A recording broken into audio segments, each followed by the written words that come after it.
আসসালামু আলাইকুম। আমি হোমমেকার মুন্না ব্লগসের মুন্নি। আজও হাজির হয়ে গেলাম নতুন আরেকটা ভিডিও নিয়ে।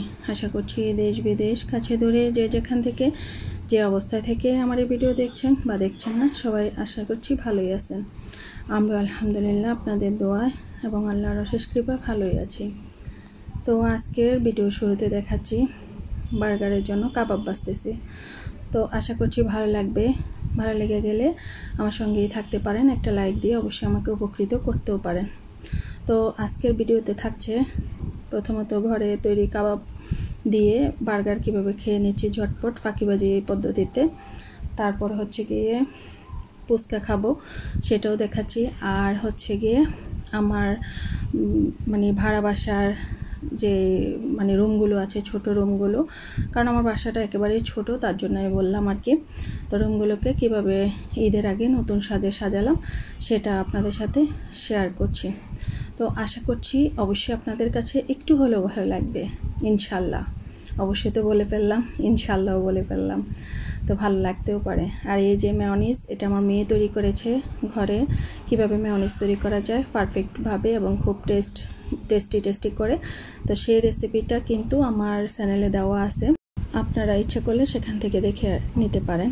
তবে খুব টেস্টি হয় কিন্তু এভাবে যদি মেয়োনিজটা বানানো হয়, কারণ আমাদের বাসায় তো বড় ছোট সবাই খুব চেটেপুটেই খায়। যদিও আমি মেয়োনিজ একদমই খাই না, আমার কাছে কেন জানি মনে হয় যে এর মধ্যে কাঁচা ডিম আছে, এটাই আমার মাথায় ঢুকে গেছে, তার জন্য অবশ্য খাওয়া হয় না এই আর কি। তো আমার মেয়েও কিন্তু সুন্দরভাবে মেয়োনিজটা বানাতে পারে, আর সেই এই মেয়োনিজটা বানিয়ে নিয়েছিল। আমি বলেছিলাম তাকে বানিয়ে রাখার জন্য, তো বানিয়ে সে ফ্রিজে রেখে দিয়েছিল। তো আমি বের করে নিলাম। আর এইদিকে কাবাবও ভেজে নিয়েছিলাম। কাবাবগুলো আমার ফ্রোজেন ছিল, আগে যে কাবাব বানিয়েছি তো একটু বড় সাইজের করে বানিয়ে রেখে দিয়েছিলাম বার্গার খাবো বলে। তো আর এই বনগুলো সকালবেলা এনেছিল সকালের নাস্তার জন্য। তো আমি বলেছিলাম একটু বাড়তি করে নিয়ে আসার জন্য, তো নিয়ে আসছিল ব্রেড আর হচ্ছে গিয়ে বন। তো ব্রেডগুলো তো সকালবেলায় খেয়েছিলাম আর বনটা রেখে দিয়েছিলাম বিকালের নাস্তায় এই বার্গার রেসিপিটা করার জন্য। আর দেখে বুঝতে পারতেছেন আমার ছেলে মেয়ে দুজনে কিন্তু খুব মজা করে খেয়েছিল। আর খান সাহেব বলেছিল যে বার্গারগুলো নাকি খুব মজা হয়েছিল। তো আমি তো আরেকবার বানাবো ভাবছি, কারণ উনি যেহেতু মজা করে খেয়েছেন আর বাইরের জিনিস তো উনি খেতেই চান না, আর এই বার্গার টার্গার এসব তো উনি তেমন একটা খানও না। যেহেতু উনি রিভিউ দিয়েছেন যে খুব মজা হয়েছিল, তো আবার তো আমাকে বানাতেই হবে। তো এবার চলে আসছি আমার রুমগুলোকে যেভাবে সাজালাম বা যা দিয়ে সাজালাম তা নিয়ে। তো এই যে প্যাকেটটা খুলে নিচ্ছিল, তার ছেলেও দাঁড়িয়ে হাসতেছিল, তার বাবা খালি গা ছিল তার জন্য। তো দেখেন ও খুব মজা করে হাসতেছে, আর আমি ওনাকে বলতেছিলাম যে এটা ইউটিউবে দিয়ে দেবো, তার জন্য ছেলে আরও বেশি মজা পেয়েছে আর হাসতেছে। তো এগুলো হচ্ছে গিয়ে পর্দা। তো 16 বছর ইউজ করার পর যে একবার তো দেখলেনি যে পর্দাগুলো আমি খুলে নিয়েছি, এবার নতুন পর্দা লাগাবো। তো জানলা টানলা সব কিছুই সেদিন পরিষ্কার করে রেখে দিয়েছিলাম। তো পর্দাগুলো আসলে আপনাদের সাথে একটু শেয়ার করব, তার জন্য কিন্তু পর্দাগুলো লাগানো হয় নাই। তো 2 দিন এমনিতেই ছিল, তো এখন লাগিয়ে নিচ্ছে, কারণ বিভিন্ন টুকিটাকে কাজ করতে করতে আসলে দিনটা যে কোথা দিয়ে পার হয়ে যায় ঠিক বুঝতে পারি না। আর তো হচ্ছে গিয়ে বাসায় থাকবো না, ঈদের টাইমটা বাড়িতে যাব, আর বাড়িতে গিয়ে যেতে হলে অনেক কিছু গুছাতে হয়, সেগুলো টুকিটাকি আস্তে আস্তে টুকটুক করে গুছিয়ে নিচ্ছিলাম। তো খান সাহেব পর্দাগুলো দেখিয়ে দিল, দেখেই বুঝতে পারতেছেন কেমন হলো জানাতে পারেন। তো হয়তোবা অনেক বেশি দামি না, কারণ আমি অবশ্য দামি কিনতেও নিষেধ করেছিলাম। তো উনি অবশ্য আমাকে কয়েকটা ছবি এনে দিয়েছিলেন, ছবি তুলে এনে দিয়েছিলেন, বললেন যে কোনটা চয়েস করার জন্য। তো আমি অবশ্য এই পর্দাটাকে অন্যরকম ভেবেছিলাম। তো যাই হোক, এটা অবশ্য খান সাহেবের পছন্দ, তো ভাবলাম যে ওনার পছন্দ তো কখনো খারাপ হয় না তেমন একটা। তো তার জন্যে কিন্তু এই পর্দাগুলি বললাম যে ঠিক আছে এগুলি নিয়ে আসার জন্য। আর রাফ ইউজ করব, আর আমাদের বাসাটা যেহেতু ছোট, এত পরিপাটি করার কিছুই নেই, আর ভাড়া বাসায় থাকি, আর কোনো মতে কেবল জীবনযাপন করে নিচ্ছি এই আর কি। বাচ্চাদের পড়াশোনার জন্যই আসলে এইভাবে কোনো রকম জীবনযাপন পার করিয়ে দিচ্ছে আর কি। তো এই তো পর্দাগুলো যেহেতু এই জানালাটার সাথে খাটটা লাগানো, আর তার জন্য আর পর্দাগুলো তো বেশ বড়, এই জন্য এই যে দেখে একটার মধ্যে আমি গিট্টু দিয়ে রেখেছি, আর আরেকটার মধ্যে রাবার দিয়ে এই যে মেয়ে আবার এই ডিজাইন করে রেখে দিল। জানাতে পারেন এই ডিজাইনটা কেমন হলো। তো এইভাবে রেখে দিয়েছি যাতে খাটের উপরে পর্দাগুলো মানে উঠে না আসে আর কি। আর যদি আর অন্যান্য পর্দাগুলো অবশ্য খাটের ফাঁকে দিয়ে কিন্তু ভিতরে দিয়ে দিয়েছি, সেটাতে কোনো তো সমস্যা হয় না। তো এই তো পর্দাগুলো সব লাগিয়ে নিয়েছিলাম। আর এদিকে ছেলে অবশ্য কোরআন পড়তেছিল দুপুরবেলা যেহেতু ছিল তখন। আর এই মানে বার্গারটা ছিল গতকালের, কিন্তু আর ইয়েটাও ছিল কিন্তু পর্দার অংশটুকুও ছিল গতকালেরই, তবে সেটা দুপুরের বেলা। আর এদিকে মেয়ে আমার চুলের জন্য হেয়ার প্যাক বানিয়ে নিয়েছে। তো সে বলল যে আম্মু তাড়াতাড়ি আসো, এই যে আমার এটা রেডি। তো আমি আবার চলে গিয়েছিলাম, তারপরে ও অবশ্য লাগিয়ে দিয়েছিল। আর তারপরে এই অংশটুকু হচ্ছে গিয়ে আজকের। তো প্রতিদিনই আসলে বিকালবেলা কিছু একটা তো খেতেই হয়।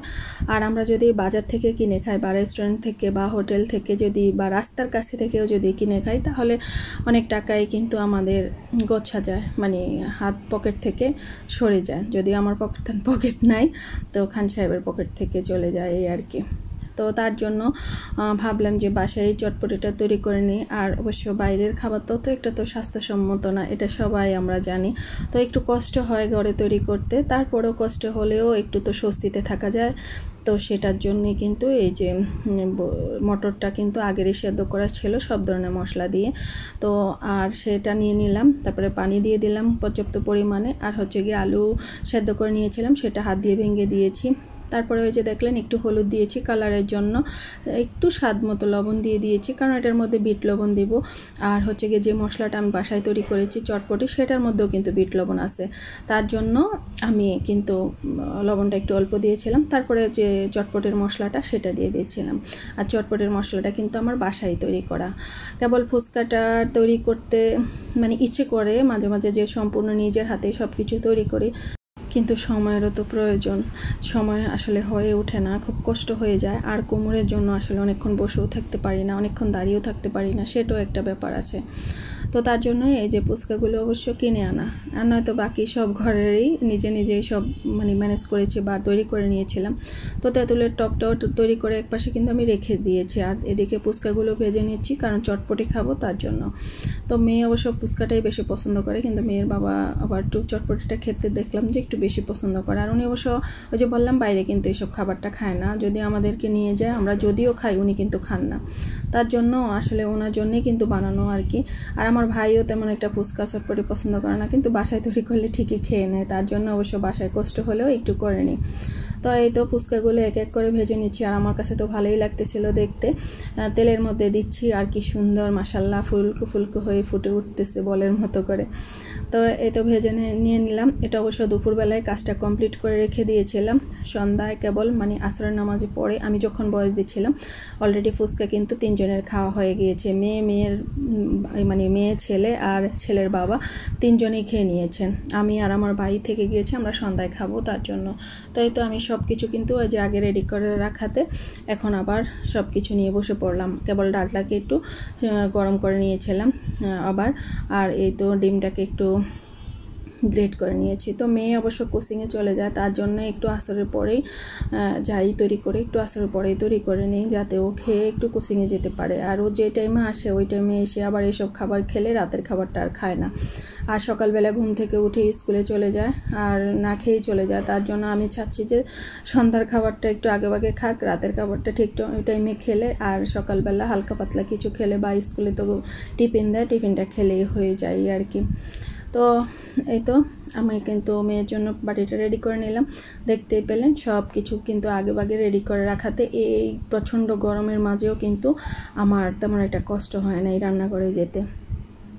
আজ তো প্রচুর গরম পড়তেছিল, আকাশটা মেঘাচ্ছন্ন ছিল, তারপরেও কিন্তু বৃষ্টিটা আসতেছে না, মনে হয় যেন এই বৃষ্টি আসবে কিন্তু আর আসে না। তো যাই হোক, আল্লাহ আমাদের সবাইকে হেফাজতে রাখুক, সবাই ভালো থাকবেন। আল্লাহ হাফেজ, আসসালামু আলাইকুম।